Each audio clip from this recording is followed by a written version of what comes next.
Samantala, hindi pa rin nakakabangon sa pinsala ng nagdaang bagyong Tino ang maraming taga Cebu.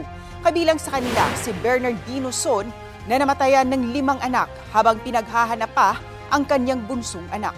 Kasama sa kanyang pinaglalamayan ang dating asawa, 2 apo, hipag at pamangkin na nasawi rin sa malawakang pagbaha sa Barangay Bakayan.